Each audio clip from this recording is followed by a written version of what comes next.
Hello, welcome to the James Black shop in Washington, Arkansas. I'm David White. I'm the current bladesmith, and today I'm going to be heat treating the Musso Bowie. I started out with a piece of high carbon tool steel, forged its shape in the coal fire over here, which is what I normally use. And I'll be heat treating in a charcoal fire because it gives me a much more even heat and it's easier to have a large enough bed for this size blade. I'll be inserting this in the bed of charcoal. Black's knives had the reputation of taking and holding a good edge. You're supposed to be able to whittle on a piece of hickory for an hour and still shave hair. I've got it in a bed of charcoal. It's going to take several minutes to heat up. My lights vary a little bit from day to day, so I'll be double checking once the colors get close with this magnet. Critical temperature is the temperature that I will get my maximum hardness when I go into my quench oil. And that temperature becomes non-magnetic.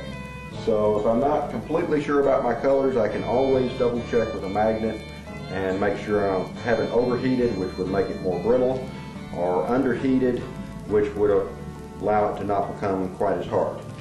In the meantime, I've still got this fire going. One of the things I've got in here is a large iron rod. It's heated up so that I can preheat my oil. I want my oil hot enough to be good and liquid, not thick. That will allow it to take a good quench when I go in with the blade, because I won't end up with just a thin coating of hot oil around it. The whole vat will be plenty hot. Now, for this fire I'm using the bellows, which is a design of air movement that goes back centuries. The crank blower goes back at least 150. I think it goes back to right around the first of the 1800s. They were very expensive early on because of the casting and machining. The bellows, animal skins, and boards are all that you need. A lot of people have a lot of misconceptions about heat treating. A lot of people have the idea that the hotter you get it, the harder it's going to get. If you get it past critical by more than 50 degrees, you will actually end up achieving a lower hardness and more brittleness. The edge will heat up a little quicker, so when I buried that, I turned its spine towards the air vent so that as I pump a little bit of extra oxygen in there to bring the temperature up a little bit, I'm not getting that edge overheated.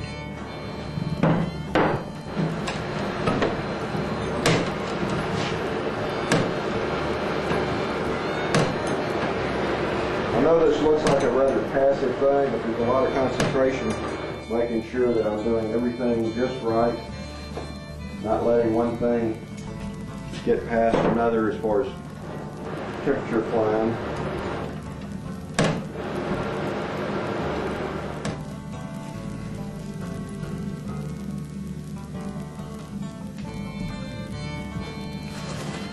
And just a little bit of magnetic retention. When I go in, I've got to make sure that I've got a good hold of the blade and that I go in perfectly straight and hold it perfectly still once I get in there. That will reduce my chance of warpage.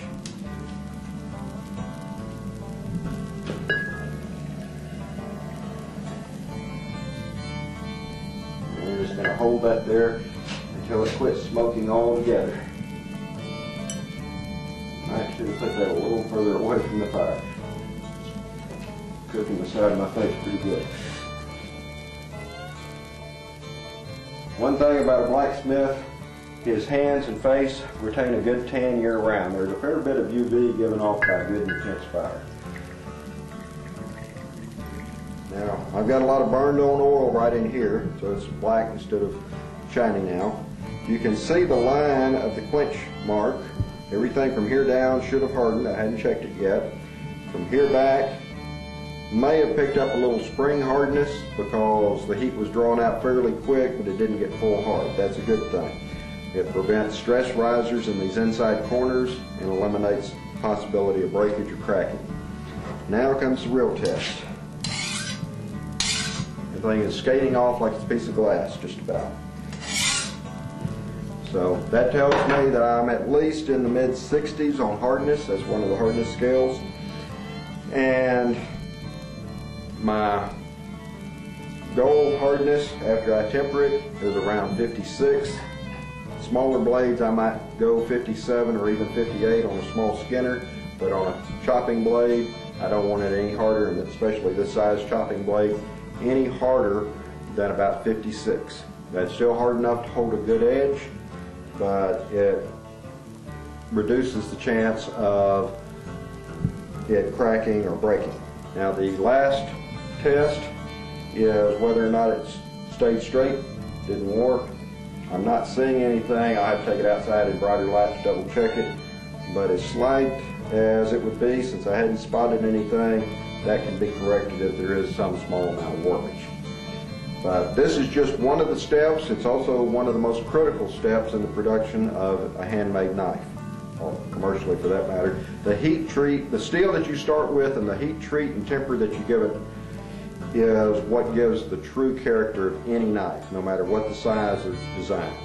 Most of the time I'm forging on blades.